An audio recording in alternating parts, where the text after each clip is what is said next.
A young Amish man with whom I'd had few business exchanges at the post office came to know that I lived 15 miles away in Newark, Delaware.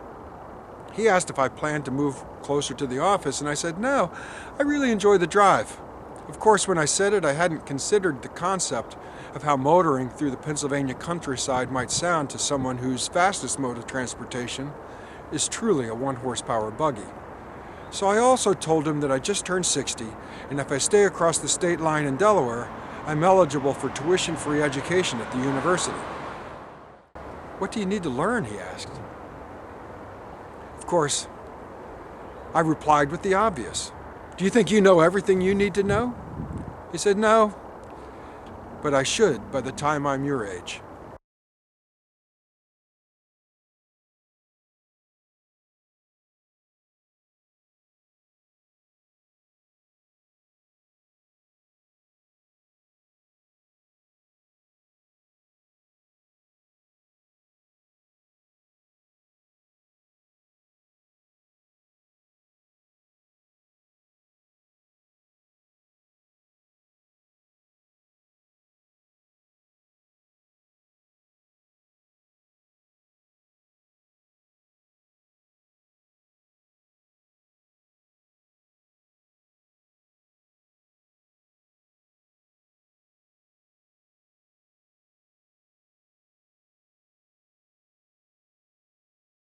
On Saturdays, a female student from Lincoln University would come through the doors, take a large envelope from the display, address it, and then insert a small stack of 8.5 by 11 sheets of white paper.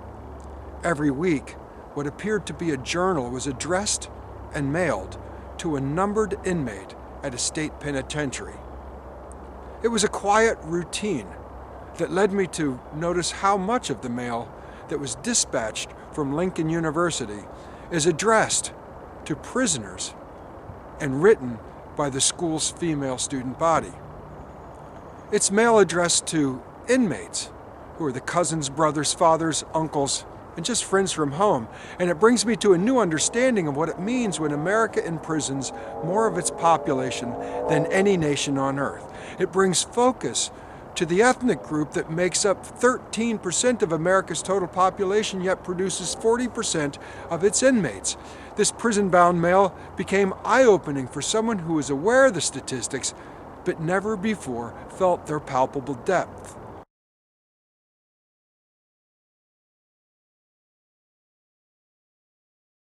Without touching this mail, I wouldn't have any sense of how the statistics connected to the people I now know and serve.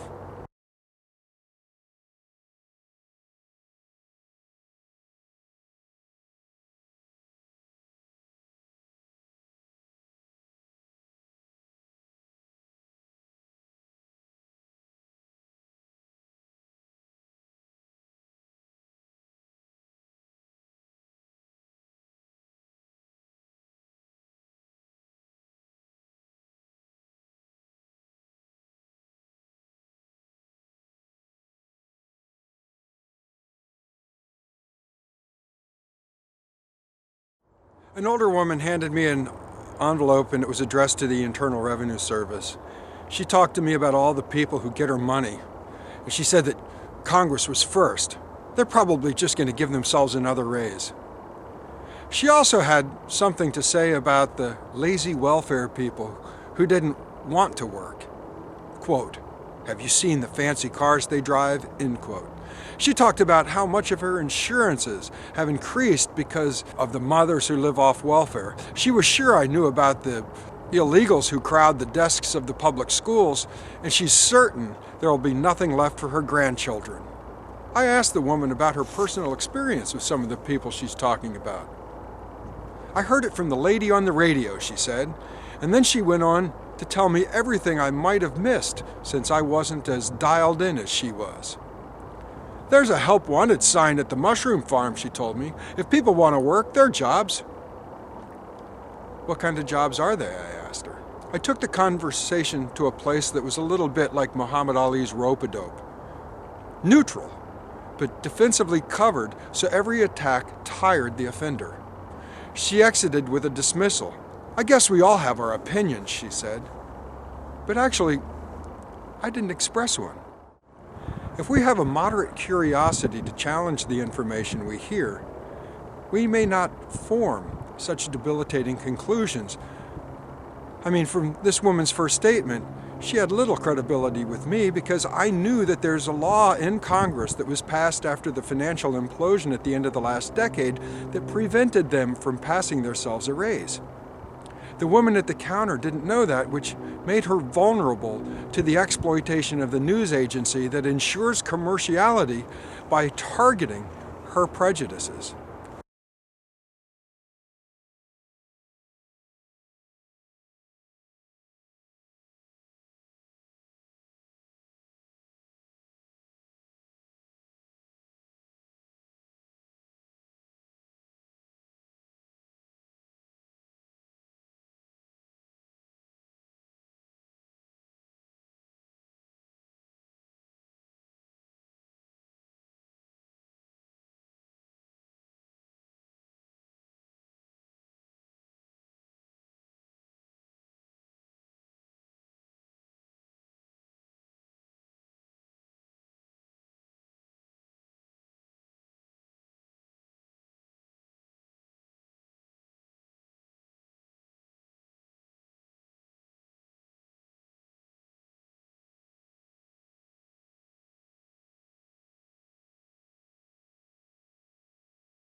All of our human brains are hardwired from our exposures and our experiences, our nurturing, and our personal circumstances. Unfamiliarity with those less like ourselves make us vulnerable to misinformation and subject to prejudgments.